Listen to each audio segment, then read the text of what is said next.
It's tax time, and last year was a total bust for me. I actually lost money selling these collections at oldtimeradiodvd.com, and obviously I can't afford to lose money. No one can. Well, I really want everyone to have these collections, not at the low prices. It just can't continue. So if you've ever thought about owning one of these collections, now is the time, because they will not be available for much longer. Go to oldtimeradiodvd.com, place your order today. oldtimeradiodvd.com. You'll be glad you did.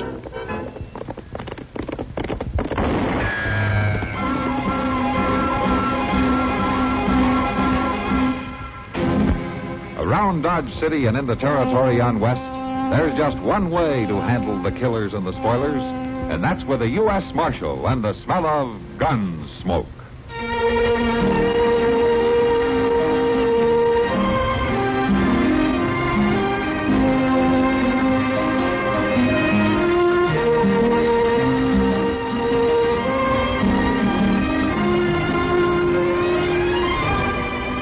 Gunsmoke, starring William Conrad, the story of the violence that moved west with young America, and the story of a man who moved with it. I'm that man, Matt Dillon, United States Marshal. The first man they look for and the last they want to meet. It's a chancy job, and it makes a man watchful and a little lonely.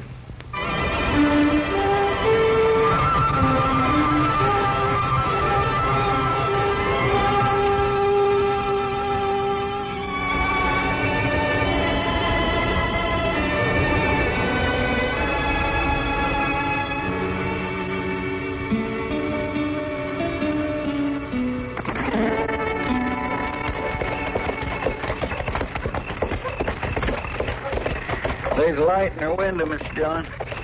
She's to home, all right. Waiting up to here, I guess. I was kindly hoping she wouldn't be. Putting it off wouldn't help any. It's a bad business, so any way you look at it. That's that, all right. Let's leave the horses here. All right. Jim Morney got himself a good piece of land out here. Put in a lot of hard work on it, too. Yeah. That you, Jim? No, ma'am. I'm afraid it's not, ma'am. I'll show you. You found him? Yes, long about dark. Come in, Marshal. Chester. Thank you.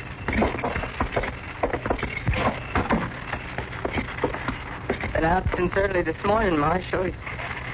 Might be you'd relish some coffee. Oh, thanks, ma'am, but we got to ride on into Dodge. First thing Jim always wants when he's been out in the weather all day is a good hot cup of coffee. Won't hardly say 2 words before he gets it. He was dead, I reckon.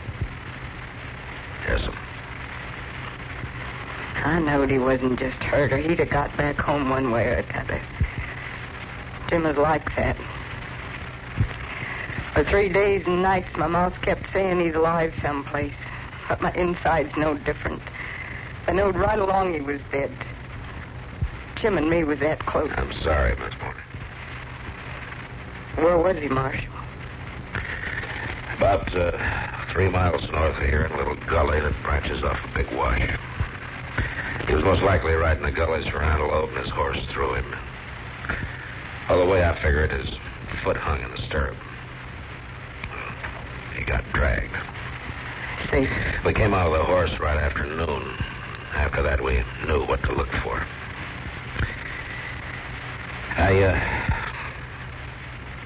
I figured he died real fast, Miss Morney. I'm glad for that. Doc figured the same thing. Been lightning all evening way off there in the west. Spring rain's about due, I reckon. Yes, it's building up to him. He laying out there in the night somewhere, Marshal? A doc took him into Dodge, ma'am. We had a buckboard brought. Doc's sending a woman up from town to stay with you for a while. That won't be needed. It ain't hard. Lord knows I got a hurt growing inside of me by the minute. But I'll learn to make room for it. Live with it. Well, ma'am, We've always been strong, Jim and me. Earth folks, he called it. With our feet in the ground like roots, drawing strength out of the land.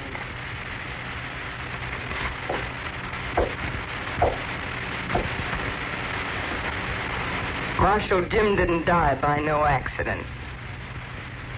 He was done for in cold blood. What do you mean by that? A neighbor fellow over there west covets our land, Burl Albin. Reckon he covets me, too, the way he acted. Took to calling me Harriet a while back instead of Mrs. Morney. Jim took his fist to him over that. But Jim was dragged and then kicked to death by his horse, Miss Morgan. I know different, Marshal. Jim and me was that close. The Lord ought to strike Burl Albin with lightning for what he done. Or maybe he will, if I help some. What are you going to do? I don't rightly know, Marshal.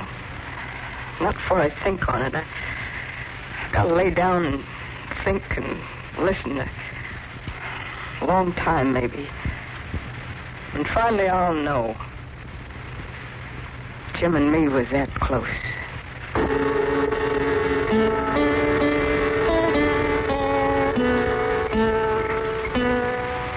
Oh, for heaven's sakes, Matt, have you gone clean out of your mind? I'd hate to think so, Doc. Well, that's the biggest piece of poppycock I ever heard of. It sounds different, though, when you hear her say it. I don't care who says it.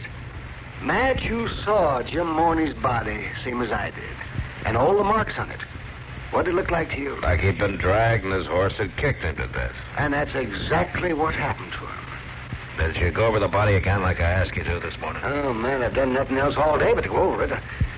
Only I sure figured you must have some better reason for asking than just the wild ravings of a widow that's half out of her mind with grief. Harriet Morney's not the kind to go out of her mind, or even half out of it, Doc. I don't know about that. Those strong ones fool you sometimes, Matt. They break up inside instead of on the surface. Yeah, maybe. Not that Burl Albin isn't capable of murder, in my opinion. He's sneaky as a catamount. But confounded, Matt, he sure couldn't teach a man's horse to throw him and then to kick him to death.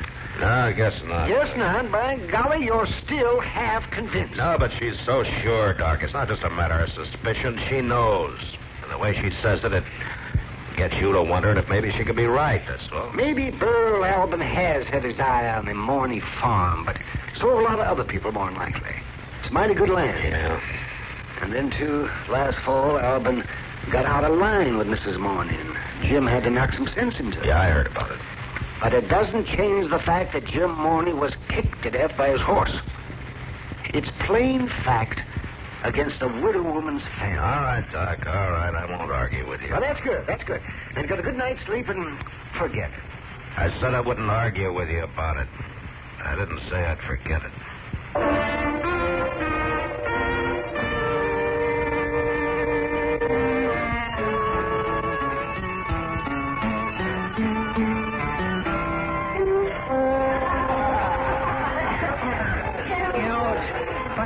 Dillon, the only time the old Long Branch seems cozy like when it's raining outside. I guess about any place that seemed cozy like tonight, Chester. Yes, sir, people just like chickens, ain't they? Comes up a shower and they go scooting underneath the house, shaking their tail feathers. Well, plenty of them seem to have scooted in here. Sam and Kitty will make more out of this rain than the farmers will. Yeah, she says to make... What is it, Mr. Dillon? Burl Albin standing over there at the bar. I've been wanting to talk to him. What about? Jim Morney's death. Oh, I thought you forgot all about that. It's been 2 weeks now. Talking won't do any harm, Chester. I'll be back in a minute. Just because the doggone gets crazy. Matt, I've been so busy I didn't even know you were here. I just came in a minute ago. How are you, Kitty? Oh, I haven't had time to stop and find out. There hasn't been such a mob in here since the Santa Fe finished building the railroad. Good business, though. Yeah? I got to see a fellow over there at the bar, Kitty, and we'll have a drink. Oh, sure, Matt. I'll join you later. All right. Evening, Burl. Oh, Marshal. Well, let me buy you a drink. I already got one, thanks. How things going? No complaints, Marshal. This rain ought to do you some good, huh? Some. Coming a mite early, though. I understand that you've been trying to buy up the Morney place, Burl. I made a fair offer. Didn't get nowhere, though. Dang fool woman thinks she can run that farm alone. She's got another thinking coming. She thinks that's what you were counting on, maybe. About Morney getting killed. Yeah. I know what she thinks, all right. What she's been saying. You didn't get along very well with her husband, did you, Burl? I didn't get along with him at all. But the fact remains, Marshal. He was throwed, dragged, kicked to death by his own horse. Yeah. And Miss Morney doesn't put much stock in facts. They're going to have to take that woman away one of these days. Mr. Dillon? Mr. Dillon, could I see you alone? Excuse me, will you? Yeah, sure thing. Yeah, what is it, Chester? Well, the Hawkins boy just rode in, Mr. Dillon. This morning sent him. What for? She wants you to come out there tonight, right away. What? She told the Hawkins boy to say she's found out how to make the lightning strike. All right, then we'll go right away.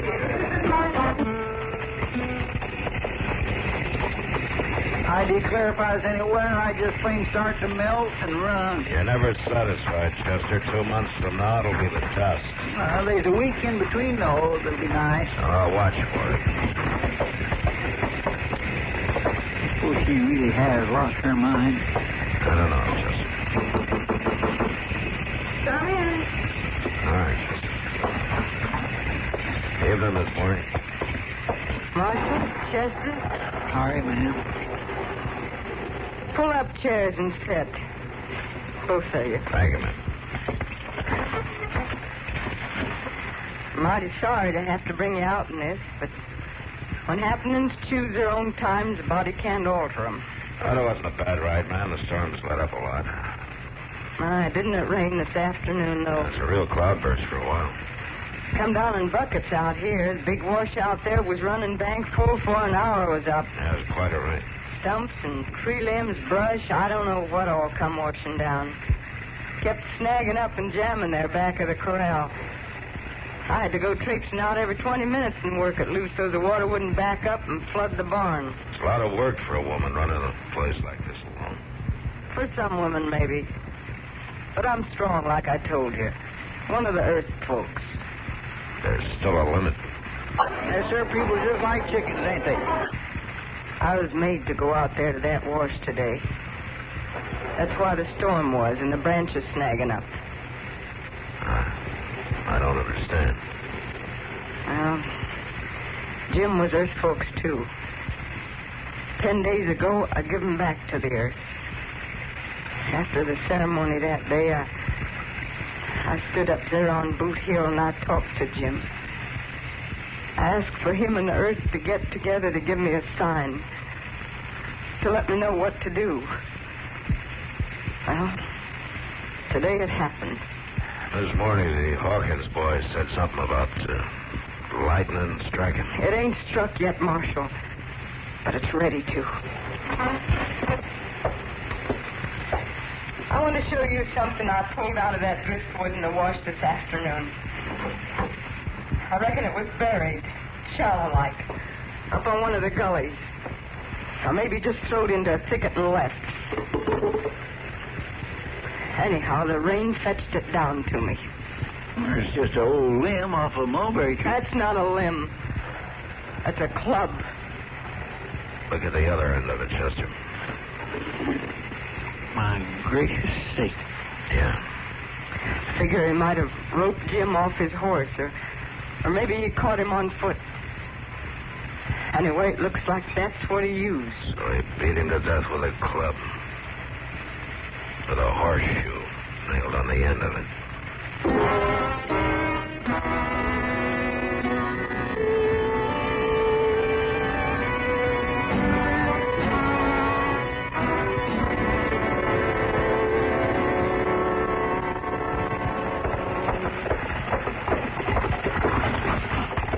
Dillon. Come on in, Chester. Shut the door. He's coming, Mr. Dillon, right down the street there. Yeah, I know. I saw him from the window. I can't figure what he's been doing. He rode into town a half hour ago. Having a couple of drinks, I guess. He doesn't know why I sent for him, and he's worried. You gonna leave that club laying right there on the table? Mr. Dillon, could I... Pull the chairs up around the table, will you? All right. Appears to me, if he sees that club, gets him in to think, he'll figure out some lie. It may be, but I'm betting the other way. All right, sit down over there, Chester. And don't say anything. And don't pay any attention to that club, huh? Yes, sir.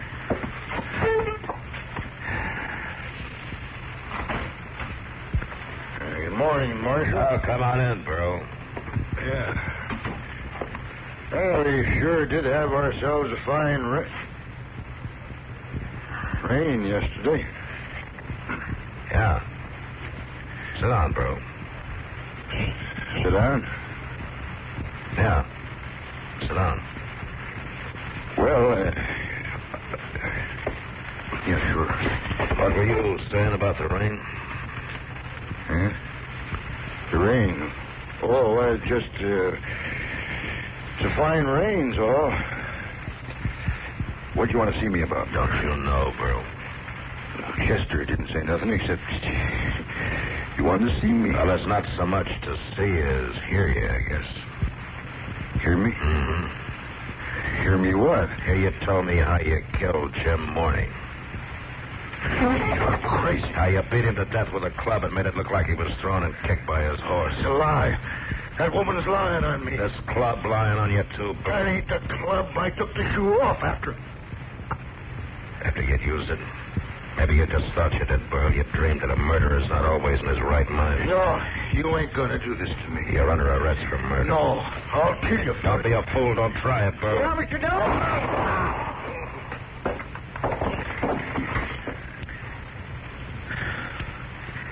He was a fool, Chester. No jury would have convicted him on that kind of evidence. Seems to me he was kind of a fool not to have done like he claimed. Ripped that horseshoe off the club after he'd used it. He wasn't just claiming he did rip it off. But there it is, right down on the table. Sure, the club Ms. Morney made. Miss Morney. It was just stretching chance too far, Chester, to figure that thing would turn up right at her doorstep. She's not a very good liar either, not if you watch her eyes. But why would she do a thing like that? She was hoping for just what happened. That Burl would be thrown off balance enough to give himself away. But how could she know that's how he done it? A woman's intuition, or some pretty good guesswork. Or maybe the Earth told her, Chester. The Earth? Better go find Doc and get him over here. He's going to have to make out a coroner's report.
Gunsmoke, produced and directed by Norman McDonald, stars William Conrad as Matt Dillon, U.S. Marshal.